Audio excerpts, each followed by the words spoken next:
नमस्ते व्यूअर्स, फिर से आपका स्वागत है एक और नए पॉडकास्ट में। हम सब जानते हैं कि हम 4 युगों में अपने आप को जीते हैं, सतयुग, त्रेता, द्वापर और कलयुग।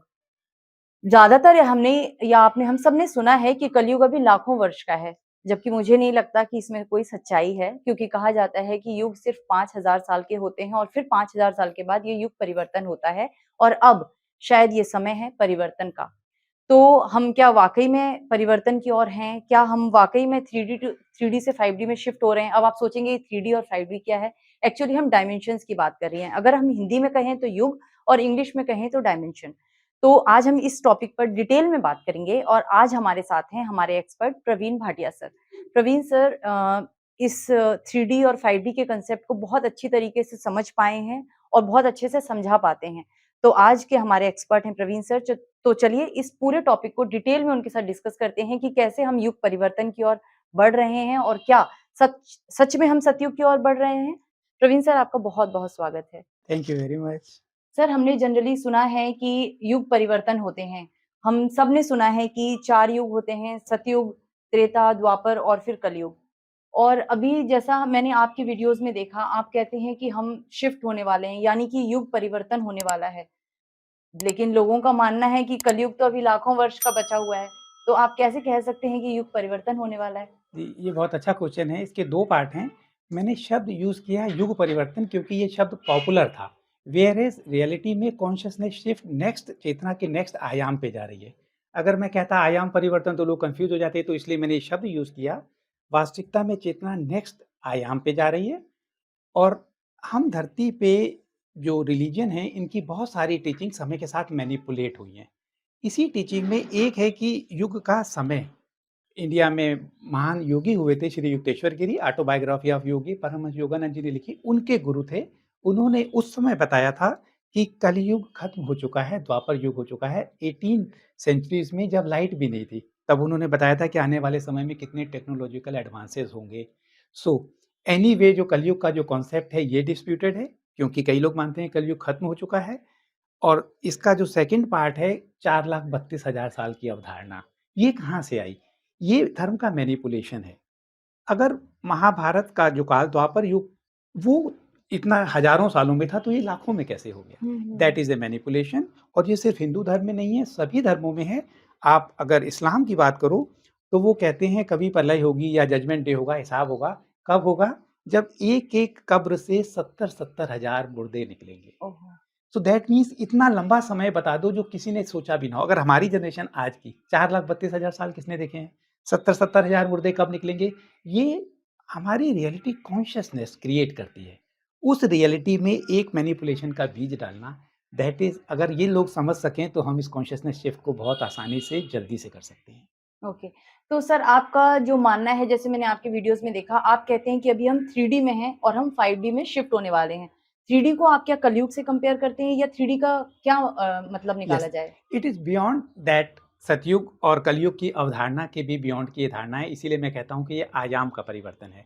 अभी ह्यूमन कॉन्शसनेस कैसे रियलिटी को परसीव करती है, अगर आप साधारण शब्दों में अपने दर्शकों को बताना चाहें, अभी हम इस समय बात कर रहे हैं, एक कॉन्शसनेस है, हमारा जगत है, परिवार है, जॉब है। हम सो जाते हैं, सपना प्रकट हो जाता है, कंप्लीट नया जगत। डीप स्लीप में चले जाते हैं, दोनों डिसअपीयर हो जाते हैं।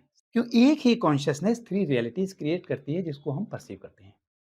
अभी तक की कॉन्शसनेस जिस रियलिटी को परसीव करती है, वो थर्ड डायमेंशनल की रियलिटी है।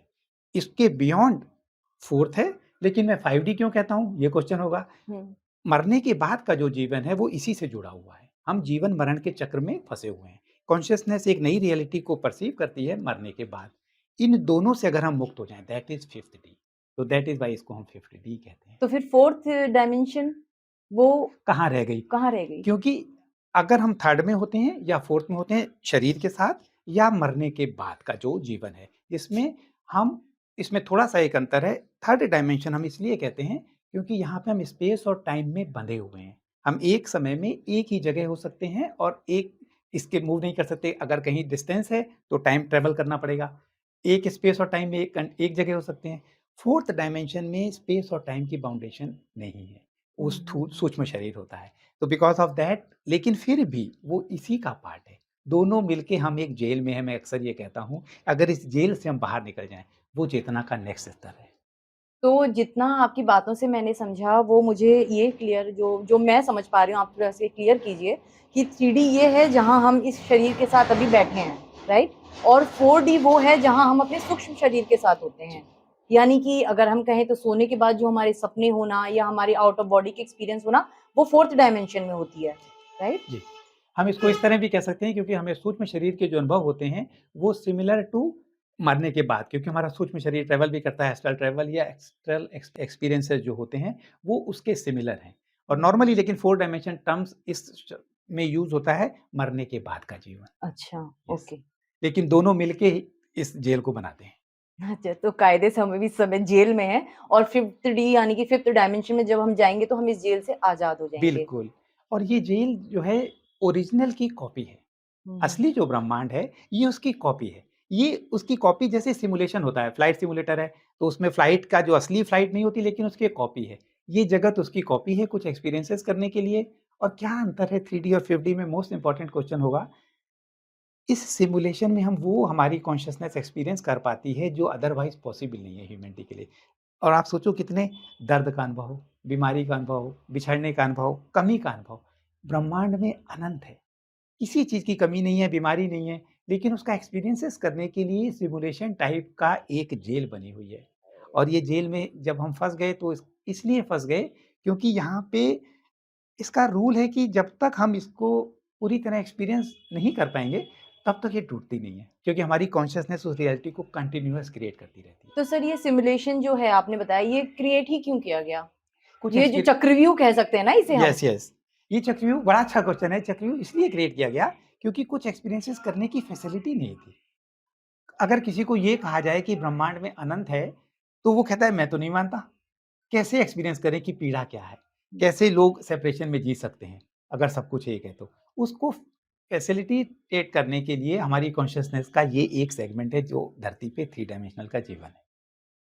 और सर आपकी एक मैंने वीडियो देखी थी उसमें आपने बताया था कि अगर हम गीता जो हमारी गीता ज्ञान है, जो हमारे सनातन धर्म की कहेंगे बेस है, उसमें आपने बहुत सुंदर एक एग्ज़ाम्पल दिया था कि जैसे श्री कृष्ण अर्जुन को कहते हैं कि तुम अगर मुझे समझोगे तो शायद तुम सब कुछ समझ जाओगे। तो क्या वो भी लगभग वो 5D का ही मैसेज दे रहे थे वहाँ भी? एग्ज़ैक्टली जो सारी टीचिंग है अगर उसको कोई डिकोड कर पाएगा, तो वो इस मुक्ति की बात करते हैं। अगर आप सोचो सनातन धर्म में किस एक शब्द को स्पिरिचुअलिटी में सबसे ज़्यादा यूज़ किया गया है, माया है। हुँ, ये जगत माया है। हुँ। क्यों वो माया है? क्या ये रियल नहीं है बॉडी? क्या हमें दर्द का जो अनुभव होता है रियल नहीं है? हमारे परिवार वाले रियल हैं कि नहीं है? यही माया है क्योंकि ये सिमुलेशन है। सपना रियल है कि नहीं है? जब तक आप सपने में हैं, वो रियल लगता है। जाग जाते हैं, सपने से हँसी आती है। एग्ज़ैक्टली सेम है, पूरी तरह सपना नहीं कह सकते लेकिन समझने के लिए। ये जगत माया है, ये रियल नहीं है। जो ये समझ जाता है भगवान भी यही बताते हैं और सारे शास्त्रों की टीचिंग सिर्फ़ यही बताती है लेकिन बहुत सारी टीचिंग समय के साथ भ्रष्ट हो गई। उसका जो एसेंस है वो गायब हो गई है। सर, आपको ऐसा नहीं लगता कि भगवान ने हमारे साथ कुछ नाइंसाफ़ी कर दी? अगर सतयुग होता, सब कुछ कितना अच्छा होता। ये कलयुग में जहाँ चारों ओर इतनी क्राइम और इतना नेगेटिविटी है, उसे जी। देखकर ऐसा लगता है ना मुझे मतलब पर्सनली जो मेरी फीलिंग है वो यही कहती है कि काश मैं कभी इस युग में ना होकर हमेशा सतयुग तक ही रहती, तो कितना अच्छा होता। सब कुछ वहाँ कितना अच्छा है, तो क्यों ये नर्क बनाया गया? जी। पहली बात तो ये एक्सपीरियंस करने के लिए बनाया गया था। समय के साथ ये इतना होता गया लेकिन जो आपका क्वेश्चन है, जब जब भगवान ने बताया कि अधर्म की हानि होती है, तब तक मैं प्रकट होता हूँ, तब युग परिवर्तन होता है। ये जो पीक जिसको आप देख रही हैं, वास्तव में ये अधर्म की पराकाष्ठा है। बिल्कुल। इससे लोअर लेवल कभी नहीं आया जो लोग अगर आप सोचते हो कि 4,32,000 साल बाद पराकाष्ठा होगी, ये मैनिपुलेशन है। आप समझें ट्रांसह्यूमनिज़्म के ऊपर कितने पास हम हैं, इसका रिस्क आप नहीं समझ पा रहे हैं। एक ह्यूमन, उसके इमोशन खत्म हो जाना, सिर्फ़ गुलाम बन जाना, सिर्फ़ वो एक मैट्रिक्स को बैटरी की तरह सर्व करना, ये ह्यूमैनिटी के सबसे निकृष्टतम एक्सट्रीम हो सकती है, अधर्म इससे ज़्यादा नहीं हो सकता। और मैं एक और एग्ज़ाम्पल भी बताता हूँ, मुझे लगता है सबको जानना चाहिए, स्पिरिचुअलिटी सिर्फ़ पहाड़ों में, हिमालय में बैठ के ध्यान करना नहीं है, हमारा जीवन है। जीवन और स्पिरिचुअलिटी एक ही है। इस जीवन में क्या हो रहा है, इस बजट में 9 टू 14 ईयर्स की गर्ल्स को पूरी स्कूलिंग में सर्विक्स कैंसर के लिए वैक्सीन लगा रहे हैं।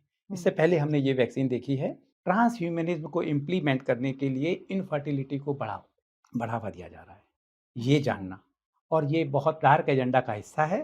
तो इसीलिए अधर्म की पराकाष्ठा है, इसीलिए धर्मोदय होगा। अच्छा, आपने एक अच्छा ये बताया है, मुझे इसी से रिलेटेड एक क्वेश्चन मेरे माइंड में आ रहा है। आपने बताया कि हम बिल्कुल चरम पर हैं, जब हम देखते हैं कि एक 8 महीने की बच्ची के साथ रेप हो रहा है, एक बुज़ुर्ग 89 इयर्स की जो लेडी है उसके साथ रेप हो रहा है, तो ये मतलब बिल्कुल सच में चरम है, इससे इंसान इससे ज़्यादा कुछ और गिर नहीं सकता। तो जब मैं अगर आप बात कर रहे हैं सर 5G शिफ्ट की, तो जो इस समय 3D में यानी कि इस समय कलयुग के जो इस अंत के समय पे जो मानव इतनी मतलब क्रूर जिसके अंदर मेंटालिटी इतनी खराब राक्षस जिसे कहेंगे अगर उस मेंटालिटी का है, क्या वो भी 5D में शिफ्ट होगा? नेचुरली शिफ्ट होगा, क्योंकि वो जो हम 2 तरह से जीवन को परसीव करते हैं। ये ह्यूमन बॉडी, इसकी मेमोरी कहाँ पे है? हम सोचते हैं कि मेमोरी दिमाग में है। यस, दिमाग उसको खाली फैसिलिटेट करता है, जैसे आप मोबाइल से बात करते हो। लेकिन क्लाउड में जो रिकॉर्डिंग है, वो कहाँ पे है क्लाउड? आकाशिक जिसे कहते आकाशिक हैं। रिकॉर्ड है। इस आकाशिक रिकॉर्ड में अभी तक की चेतना का डेटा बैंक इस तरह का ही है, जिसमें सफरिंग, सेपरेशन और एक दूसरे का शोषण, उसका ये आधार बदल रहा है। जैसे-जैसे आधार बदलेगा, it is a very beautiful cycle.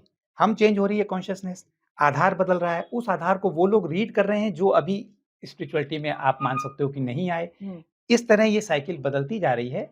पिछले 3 सालों में जो कुछ हुआ, बहुत बड़े परिवर्तन हुए हैं, लेकिन कुछ लोग कहते हैं परिवर्तन अभी दिख नहीं रहे ग्राउंड लेवल पे। मैं आपको आगे भी एक्सप्लेन कर सकता हूँ कि क्यों नहीं दिख रहे, लेकिन आपके क्वेश्चन को शॉर्ट करते हुए, ये एक्सपोनेंशियल फेज़ है, लोग बदल रहे हैं। जब वो बदलते हैं, उसकी आकाशिक रिकॉर्ड चेंज होता है, उसके कारण फिर बदलते हैं। ये एक्सपोनेंशियल फेज़ में ह्यूमैनिटी कॉन्शसनेस शिफ्ट हो रहा है। तो सर अभी तक हमने बात की 3D और 5D शिफ्ट के बारे में। इन दोनों में मुख्य क्या अंतर है 3D और 5D में? एक अगर हम जनरल टर्म में अपने व्यूअर्स के लिए मतलब बताना चाहें तो आप अपने व्यूअर्स को बताएँ कि 3D और 5D में क्या मुख्य अंतर है?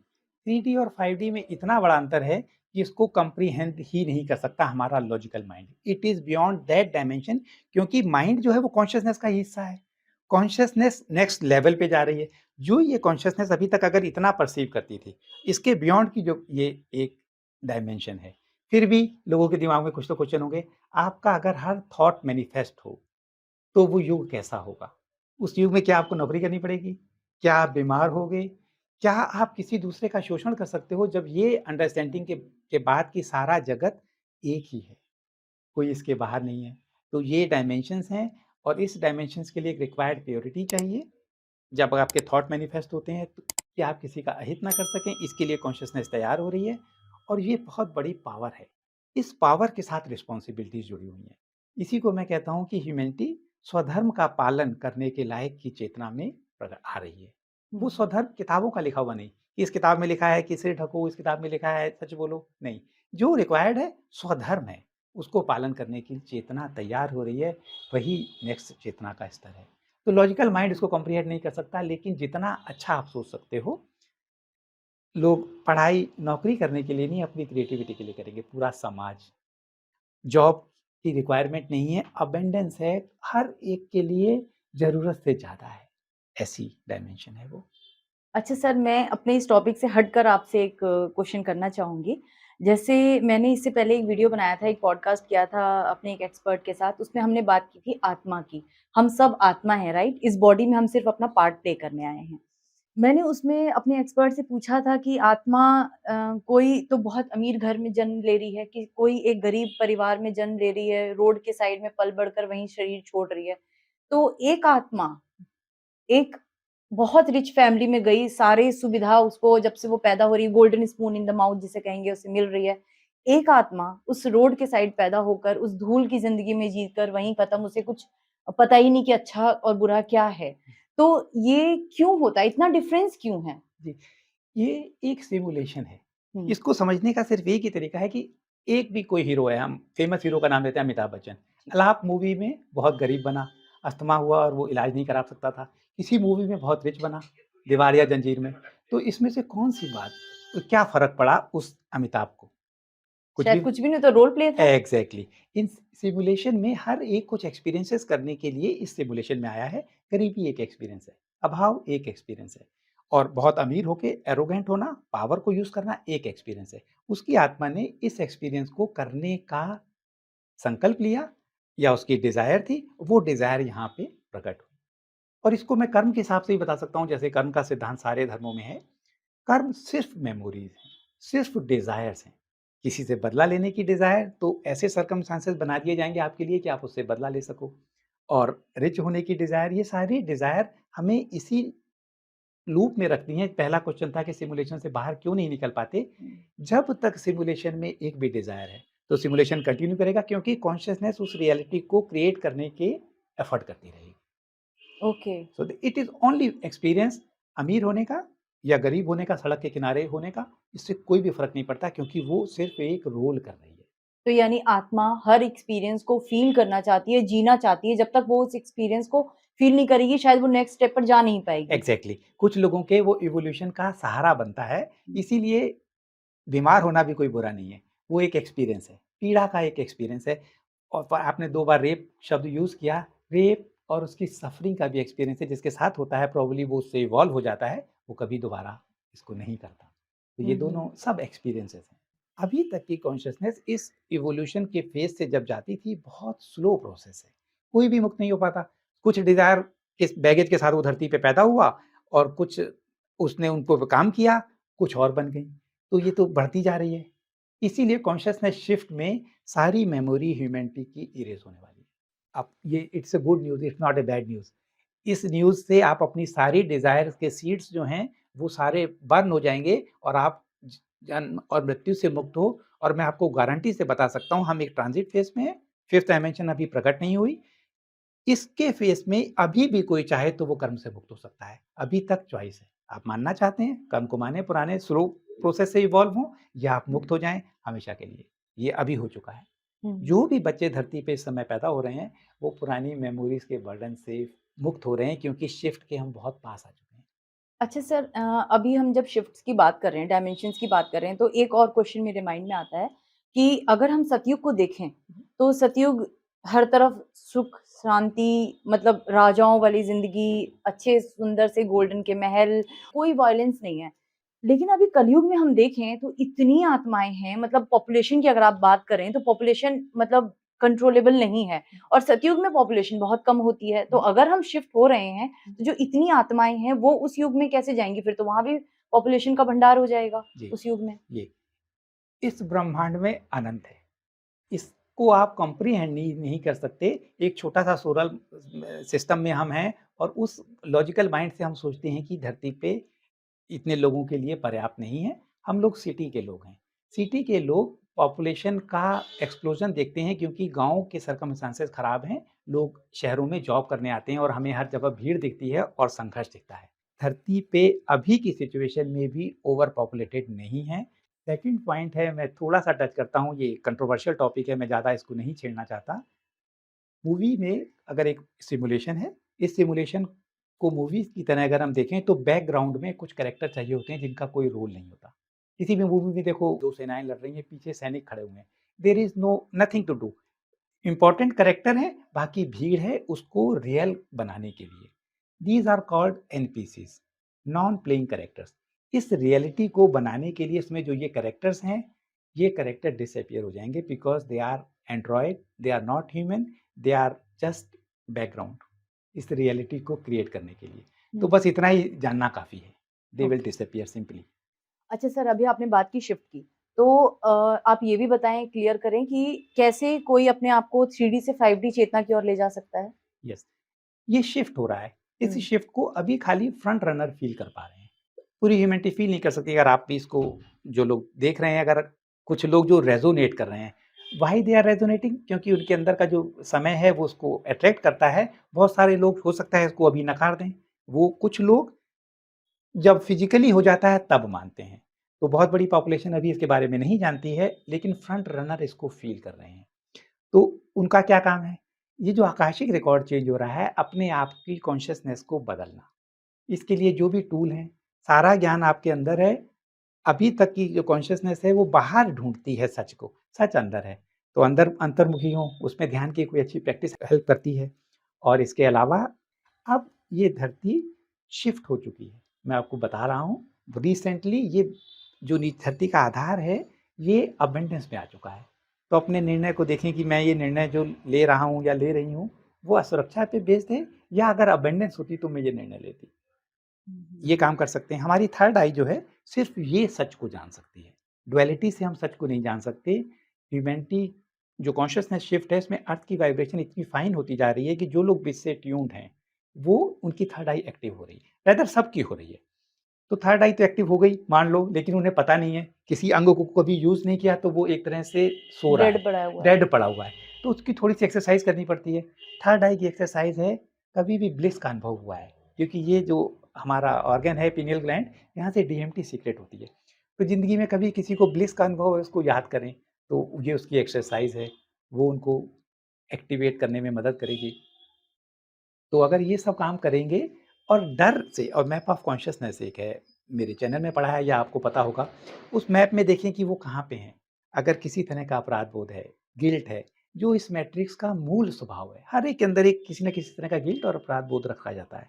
डर है, इस डर से अपनी कॉन्शियसनेस को अगर उठाते जाएँगे, तो हम शिफ्ट के पास आते जाएँगे, आप शिफ्ट में कंट्रीब्यूट करेंगे, क्योंकि आपकी एनर्जी आकाशीय रिकॉर्ड को चेंज करेगी, उससे धरती पे फ़र्क पड़ेगा। ओके, तो यानी हम इसका अगर सम अप निकालें तो हमें अगर हम 3D से 5D का शिफ्ट कर रहे हैं और या हमें करना है, तो सबसे मेन होगा कि हमको अपने आप को अवेक करना है और अवेकनिंग का सबसे इम्पोर्टेंट टूल है मेडिटेशन।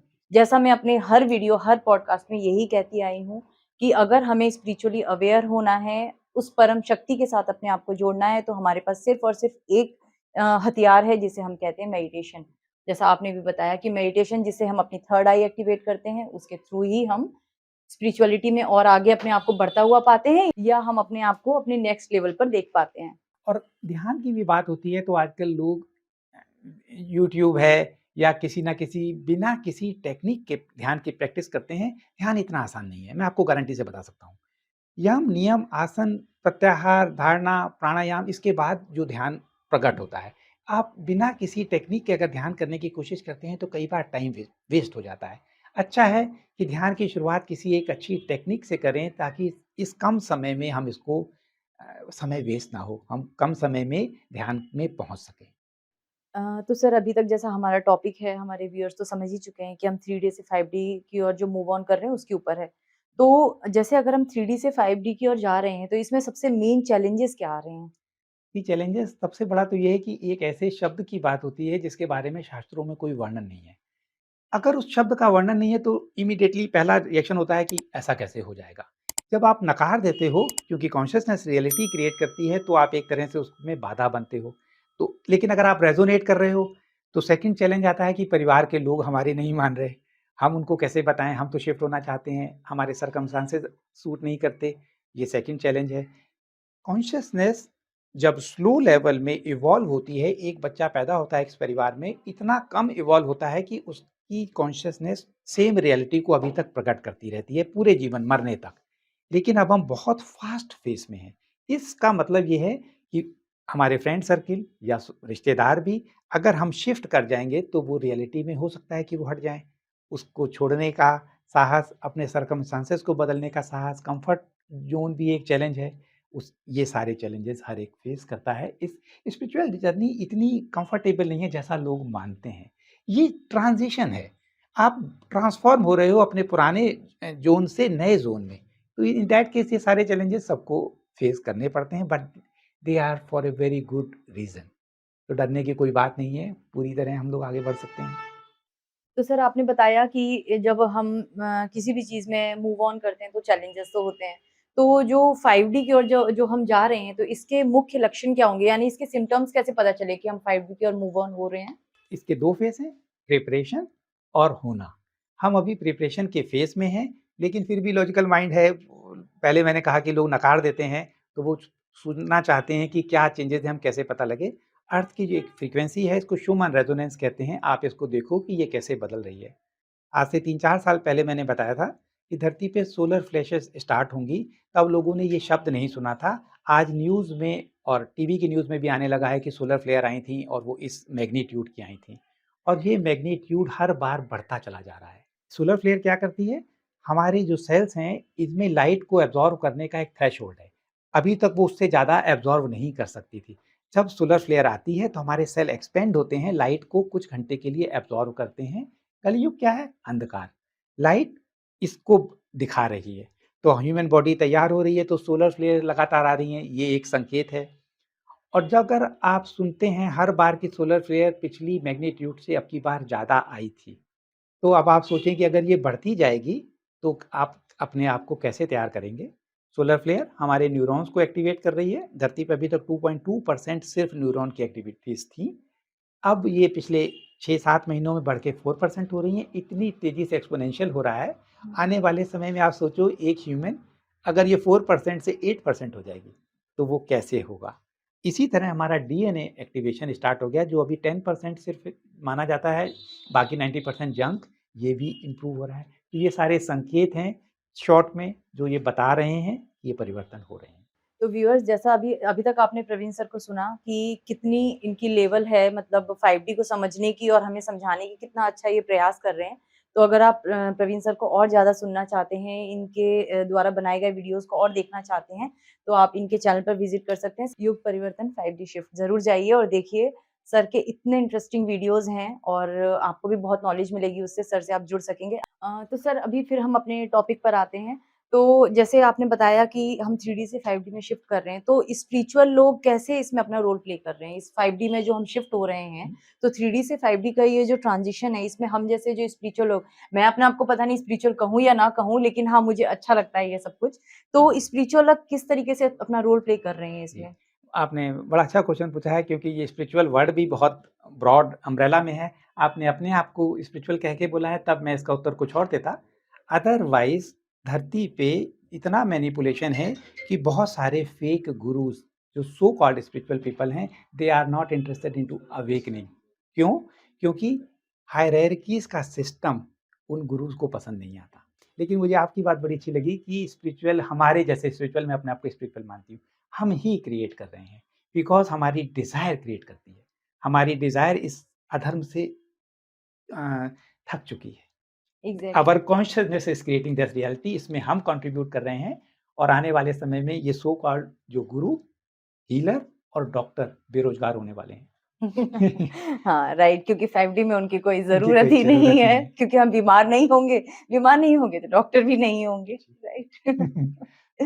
अच्छा सर, आप 5D की, जैसे अभी हमने इतनी सारी चर्चाएँ की 5D के बारे में हमने बात की, तो जो ये 5D है, अगर हम इसको एक हिंदी के टर्म में बोलें तो सतयुग, जो सब कुछ गोल्डन गोल्डन अच्छा-अच्छा होना है। तो अगर हम इसमें जाते हैं, सतयुग में जाते हैं, तो क्या तब भी हम इतने ही अवेयर और अवेकन रहेंगे या हमारी उस टाइम पर लेवल कुछ और होगी? नेचुरली बढ़ जाएगी या बदल जाएगी। जगत क्या है? जगत कॉन्शसनेस का प्रोजेक्शन है। जब ये कॉन्शसनेस ने इस जगत को अभी तक प्रोजेक्ट किया है, जब ये जगत बदल जाएगा, कॉन्शसनेस बदल जाएगी तो ऑल टुगेदर डिफरेंट वर्ल्ड होगा। मैं थोड़ा-सा इसको डिटेल में ऐसे ही बताता हूँ। जैसे आप क्या एक सपने में दोबारा जा सकते हो? सपना कहाँ से प्रोजेक्ट होता है? आपके अंदर से। हाँ, सही है। सारे आपके कैरेक्टर सपने के अंदर होते हैं, वो आपने क्रिएट किए हैं। बिल्कुल ऐसे ही ये जगत जिसको हम एक्सपीरियंस कर रहे हैं, हम ऐसा हमारे अनुभव में हम ऐसा मानते हैं अधिकांश लोग कि हम शरीर छोड़ देंगे, धरती, चाँद, सितारे ऐसे ही रहेंगे, हम खाली रीइन्कार्नेट होके यहाँ पे आते रहेंगे, जाते रहेंगे, ये ऐसे ही चलता रहेगा। ये मिथ है, ये अच्छा। सच नहीं है। वास्तविकता में ये जगत आप अंदर से बाहर प्रोजेक्ट हो रहा है, कंप्लीट जगत। जब कोई आँखें बंद कर लेता है, ये जगत डिसअपीयर हो जाता है, प्रलय हुँ, हो जाती है। हुँ। जब आँखें दोबारा खुलती हैं, जगत फिर प्रकट हो जाता है, उस मेमोरी के साथ। सेम वे जो कॉन्शसनेस जब शिफ्ट हो जाएगी, तो एक नए ब्यूटीफुल जगत इसमें से प्रकट होगा। बिल्कुल डिफरेंट होगा, इसीलिए मैं कहता हूँ कि इसको माइंड कम्प्रिहेंड नहीं कर सकता, बिल्कुल न्यू होगा। हुँ, हुँ, हुँ। और इसीलिए मैं कहता हूँ कि जैसे आपका पहले क्वेश्चन था कि इतने सारे अधर्मी लोग हैं या तो वो उनका क्या होगा? हुँ, क्योंकि ये जगत हमारे एक्सपीरियंस करने के लिए अंदर से प्रकट हो रहा है जैसे एक सपना। जब हम ये नया सपना क्रिएट करेंगे, इसीलिए तो पूरा मानव जाति उस सपने में होगी, नेक्स्ट चेतना के स्तर पे। ओके। और सर मैंने ना कुछ वीडियोज़ देखे थे, कुछ लोगों के नियर डेथ एक्सपीरियंस जैसे मैंने देखे, तो मुझे पता नहीं कि आप इसका मेरे मतलब मेरा क्वेश्चन आपके सामने ये रखना उचित है या नहीं, फिर भी मैं रख रही हूँ, कि मैंने कुछ लोगों के नियर डेथ एक्सपीरियंस देखे, उसमें वो बताते हैं कि हम ऐसी दुनिया में गए, वहाँ वो कहते हैं हम 5 साल रहे, लेकिन कायदे से जब उनको इधर की तरफ जब हम अपनी इस धरती पर देखते हैं, तो वो 10 से 15 मिनट की ही उनकी डेथ मानी गई है ऑन पेपर्स। लेकिन वो कहते हैं हम वहाँ 4 साल 5 साल रहकर आए, तो यानी टाइम बिल्कुल एक तो डिफरेंट है वहाँ पे डायमेंशन का अगर हम बात करते हैं तो। और प्लस वो बताते हैं कि वहाँ सब कुछ इतना ह्यूज था, बहुत बड़े पेड़ थे, बहुत बड़ी महल थे, या बहुत सुंदर गार्डन था, मतलब वो उस ब्यूटी को डिफाइन नहीं कर सकते। इतना चेंज कैसे हो जाता है उस तरफ जब वो कुछ सेकंड्स के लिए या कुछ मिनट्स के लिए जाते हैं तो? जी, ये भी बहुत इम्पोर्टेंट क्वेश्चन है शिफ्ट को समझने के लिए। इसके 2-3 एस्पेक्ट हैं। पहला तो एस्पेक्ट है टाइम। आपने शिफ्ट में डिफरेंस पूछा था कि 2 में क्या डिफरेंस है? एक जो ह्यूमैनिटी थर्ड डायमेंशन में टाइम को लीनियर परसीव करती है। इसके लिए पास्ट, करंट मोमेंट और फ्यूचर है। किसी जैसे एक पिक्चर में बहुत सारे फ्रेम हैं, 3 घंटे की मूवी में, तब हम किसी भी फ्रेम को आगे-पीछे कर सकते हैं। ये खाली समझाने के लिए मुझे लगता है कि इससे ज़्यादा बोलूँगा तो ओवर हो जाएगा। But time linear next dimension में नहीं है और हम मल्टी डायमेंशनल हैं, ये 2 अंतर पहले मैं बताना भूल गया तो इसके साथ आ गए। इस डायमेंशन में जैसे एक सपना जब आप देखते हो, साइंटिस्ट मानते हैं कि जो मैक्सिमम सपना होता है उसकी लेंथ 4 मिनट होती है। लेकिन जो एक्सपीरियंस करता है उसको बहुत लंबा वो सपना लगता है। हाँ, जैसे पूरी रात सपने में ही बीती है। एग्ज़ैक्टली सेम वे जो हमारा धरती पे जीवन है और जो उस डायमेंशन में समय का फ़र्क इतना ज़्यादा है। अब उन्होंने तो 5 साल को यहाँ पे 15 मिनट बताया, इससे भी स्लो है हमारे मल्टीपल इन्कार्नेशंस धरती पे। वहाँ पे सिर्फ़ एक पलक झपकने के बराबर है। ओह! इसीलिए वहाँ पे जो बीइंग है जो हम ही हैं वहाँ पे, हम इस सपने में हैं। इसका दूसरा तरीका इसीलिए इसको माया कहते हैं। हम एक सपने में हैं और ये सपने में हमारे मल्टीपल इन्कार्नेशन वहाँ के समय के हिसाब से दूसरे हैं। लेकिन लास्ट पार्ट आपका क्वेश्चन में अभी भी है कि जो नियर डेथ एक्सपीरियंसेस लोगों ने हुए, क्या वो सही थे या झूठ थे? इस माया में जैसे हम सारे एक्सपीरियंसेस करते हैं, वो रियल भी हैं, लेकिन सिमुलेशन का हिस्सा भी हैं। सेम वे धरती पे 3 सिमुलेशन हैं, ये जीवन, मरने के बाद का जीवन और अर्थ के बियॉन्ड की डायमेंशन है जिसको हम ईटीज़ या एलियंस कहते हैं वो जीवन।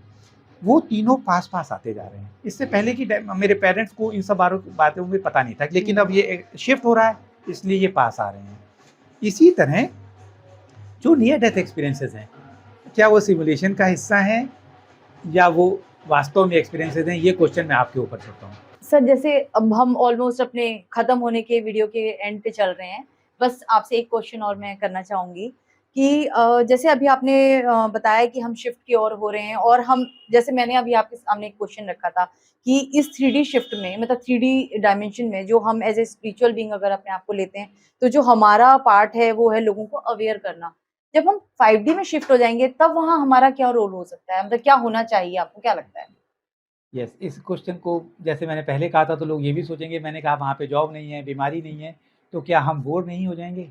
नहीं, हमारी अभी तक की कॉन्शसनेस उसको कॉम्प्रिहेंड नहीं कर सकती, उस रोल को और उस रिक्वायरमेंट को। That is all together different dimensions. लेकिन मैं ये कह सकता हूँ कि तब हम ब्रह्मांड के प्रति ज़्यादा रिस्पॉन्सिबल होंगे। जैसे बच्चा है, उस बच्चे को थोड़ी-सी पावर दी जाती है, घर में लाइट से नहीं खेल सकते, चाकू से नहीं खेल सकते, क्योंकि वो एलिजिबल नहीं है, वो अपने आप को हार्म कर सकता है। उसके साथ उसकी रिस्पॉन्सिबिलिटीज़ भी लिमिटेड हैं। इस चेतना में थर्ड डायमेंशन में जब ये चेतना यहाँ पहुँचेगी, तो अकॉर्डिंगली हमारे रोल, रिस्पॉन्सिबिलिटीज़ अपने आप बदल जाएँगी और अकॉर्डिंगली हमारी पावर। और इसको मैं ऐसे भी कह सकता हूँ जैसे शास्त्रों में हमें बहुत बार बताया गया कि अहम ब्रह्मास्मि। गुरु बताता है शिष्य को, महावाक्य है कि मैं ही वो हूँ, आई एम ब्रह्म दैट, हूँ, मैं हाँ। ही वही हूँ, आई एम हाँ। दैट। जो लोग इसको नहीं समझते वो समझ सकते हैं कि वो अहंकार की बात कर रहा है। No, that is the realization कि ये जो कॉन्शसनेस है वो एक ही कॉन्शसनेस है, वो सबके थ्रू प्रकट हो रही है। एक ईश्वर अनेक में विभक्त हो गया मल्टीपल एक्सपीरियंसेस करने के लिए। वो मैं हूँ, आई एम दैट, तत्वमसि, तुम भी वही हो। इन दोनों में जो एसेंस है, you are co-creator of this reality. Rather आपका पूरा जीवन आप क्रिएट करते हो अनकॉन्शियसली। जब आप ये अनकॉन्शियसली से ये कॉन्शियस क्रिएशन शुरू हो जाता है, तब आप अपने रोल के प्रति सजग हो जाते हो। फिफ्थ डायमेंशन में आप अपने रोल के प्रति पूरी तरह सजग होंगे और ये ट्रांजिट फेज में हम इसको जानना शुरू कर रहे हैं कि हम को क्रिएटर हैं। मेरे चैनल में कुछ मेथड्स पड़े हुए हैं जो आपके जीवन को बहुत सरल बना सकते हैं। आप बीमारी को हील कर सकते हो, उसको कंप्रेस कर सकते हो, अपनी रियलिटी को बदल सकते हो। इसका पर्पस सिर्फ अपने को क्रिएटर के रोल को जानना है। और को क्रिएटर मैं इसलिए कहता हूँ क्योंकि लोग विरोध ना करें, वास्तव में आप क्रिएटर हैं अपने ज़िंदगी के। और जब ये जान जाते हैं तो आप कभी भी विक्टिम रोल नहीं कर सकते। तब ये रोल है आपने अनकॉन्शियसली सिलेक्ट किया था, चाहे वो आपको सूट नहीं करता, अब आप कॉन्शियसली वो सब सिलेक्ट कर सकते हो जो आपके जीवन को अच्छा बना सकता है, उन उलझनों से दूर कर सकता है और आप पूरी एनर्जीज़ अपने शिफ्ट के लिए लगा सकते हैं। तो दैट इज़ को-क्रिएटर और creator and that is our role after the ascension. Okay, thank you so much sir. आज आपने एक्चुअली इतनी डीप नॉलेज हमारे साथ शेयर की। आई एम श्योर कि हमारे जो व्यूअर्स आज आपको देख रहे हैं, वो भी इस चीज़ को समझेंगे कि हम अपनी ज़िंदगी के खुद ही राइटर, डायरेक्टर, प्रोड्यूसर सब कुछ हैं। यानी अगर हम चाहें तो अपनी ज़िंदगी में खुशियाँ भी दे सकते हैं, अपने अपने रोल को हम दुःख भरे जीवन में लिखना चाहें तो वो भी लिख सकते हैं, खुशियों भरा जीवन भी दे सकते हैं, बीमारी भी हम खुद इन्वाइट करते हैं और सुखद जीवन भी हम इन्वाइट करते हैं। और जैसा सर ने बताया कि हम 5D शिफ्ट की ओर मूव ऑन कर रहे हैं, तो ये जागने का समय है। हम बहुत सो चुके, अब जाग जाएँ और अपनी स्पिरिचुअलिटी को, अपनी अवेयरनेस को उठाएँ, आगे बढ़ें और सर के साथ ज़रूर जुड़ें, उनके यूट्यूब चैनल पर ज़रूर विज़िट करें। बहुत अच्छे वीडियोज़ हैं, बहुत नॉलेजेबल वीडियोज़ हैं, ज़रूर उन्हें देखें। तो हम फिर मिलेंगे अपने नए वीडियो में, अपने एक नए मास्टर के साथ, नए एक्सपर्ट के साथ। प्रवीण सर, आपका बहुत-बहुत धन्यवाद इस टाइम के लिए, इस नॉलेज के लिए थैंक यू और वेरी हमारे मच। व्यूअर्स को जगाने के लिए। Thank you very much. ये मेरा मिशन है, क्योंकि ये कोई ऐसा काम नहीं है कि मैं जगा रहा हूँ, ये एक टीम इवेंट है। धरती की चेतना नेक्स्ट स्तर पे जा रही है, इस टीम में सबका स्वागत है। थैंक यू वेरी ठीक मच। है व्यूअर्स, फिर जल्दी मिलेंगे एक नए वीडियो वीडियो में आपके साथ। धन्यवाद, नमस्ते।